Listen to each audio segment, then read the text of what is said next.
Hello guys, কেমন আছো সবাই? আশা করি সবাই খুব ভালো আছো। আর আমরাও কিন্তু অনেক ভালো আছি। তো এই যে রাস্তাটা দেখছো, মেন রোড থেকে এই রাস্তা ধরে আমাদের বাড়িতে আসতে হয়। আর এই যে এটা আমাদের বাড়ি। তো এই যে বাচ্চা কাচ্চা দেখছো, যে যার কাজে ব্যস্ত। তো আজকে তোমাদের সাথে শেয়ার করব হচ্ছে আমাদের অ্যাগ্রো ফার্ম যেটা আছে।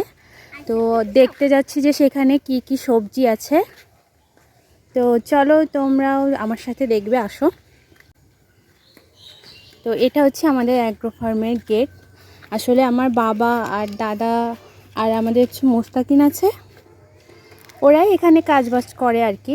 মানে এটা একদমই আমাদের পারিবারিক, চাষাবাদের জন্য না, মানে বাড়িতে খাওয়ার জন্য যে সবজিগুলো, তো সেটা এখানে লাগানো হয়। তো এখানে যে বেগুন গাছ আছে, তো এখানে কিন্তু জলও দেওয়া হয়েছে। এখানে মাটিটা অনেক বেশি ভালো, সোনার মাটি বলা হয়, যাই লাগানো হয় সেটাই খুব সুন্দর হয়।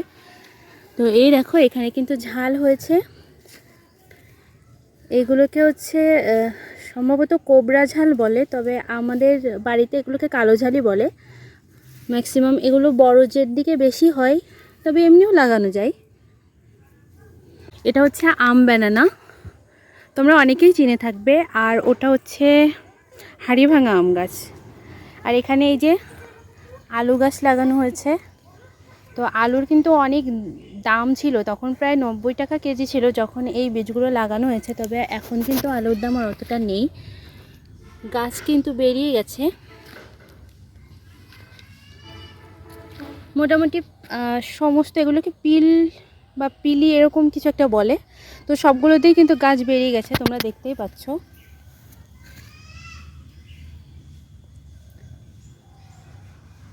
আসলে আমাদের অ্যাগ্রো ফার্মটাতে যাই লাগানো হয় সেটাই খুব সুন্দর হয়। তো এখানে যে এটা মেহেদি গাছ আছে, এটা আমি লাগিয়েছিলাম অনেক আগে, তা প্রায় 10 বছর আগে। তো এই কাটা হয়, আবার হচ্ছে কচমি ছাড়ে। এই দেখো এখান থেকে কিন্তু ডালগুলো কাটা, হ্যাঁ এই যে। তো এখান থেকে আবার কচমি ছেড়েছে। আর ওই যে বললাম না যে বেগুন কিন্তু মানে বেগুন হচ্ছে, তেমন গাছও আছে।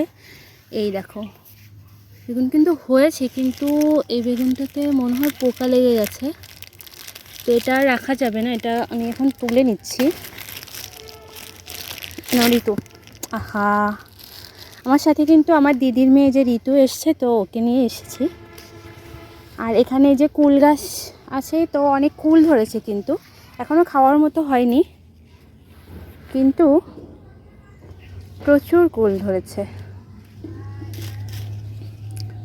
কিন্তু এই কুলগুলো মানে পাকা পর্যন্ত আর আমাদের অবধি পৌঁছায় না, পাখিরাই অধিকাংশ খেয়ে নেয়।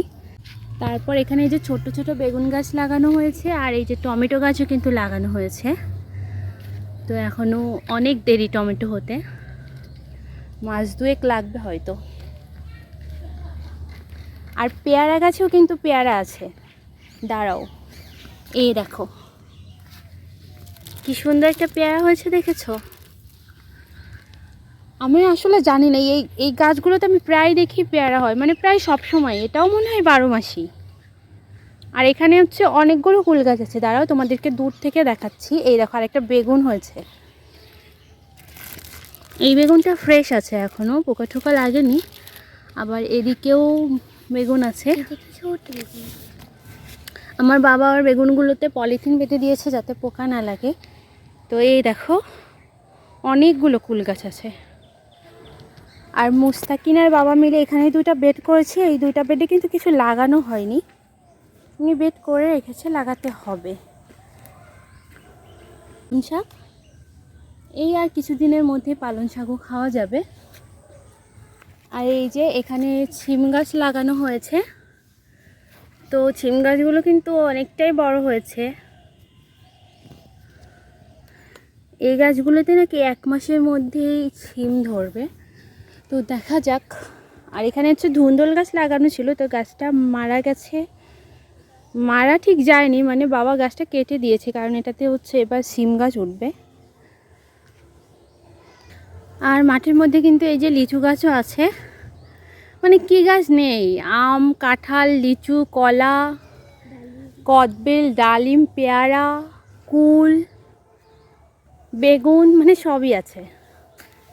এই যে এদিকে আর এক সারি বেগুন গাছ লাগানো, তো এখানেও কিন্তু বেগুন ধরতে শুরু করেছে। এই যে হ্যাঁ, এই গাছটা নষ্ট হয়ে গেছে। এটা হচ্ছে ওই যে কিং কোবরা ঝাল মনে হয়, না না এটা তো হচ্ছে কুল ঝাল। এই যে যদিও গাছটা নষ্ট হয়ে গেছে কিন্তু ঝাল কিন্তু এখনও হচ্ছে।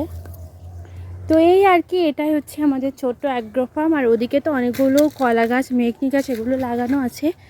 ওই যে বললাম না, এই যে রাস্তার এপাশে অ্যাগ্রো ফার্মটা, আর ওই যে আমাদের বাড়ি। তো আজকের মতো এ পর্যন্তই, টাটা সবাইকে, ভালো থেকো সবাই।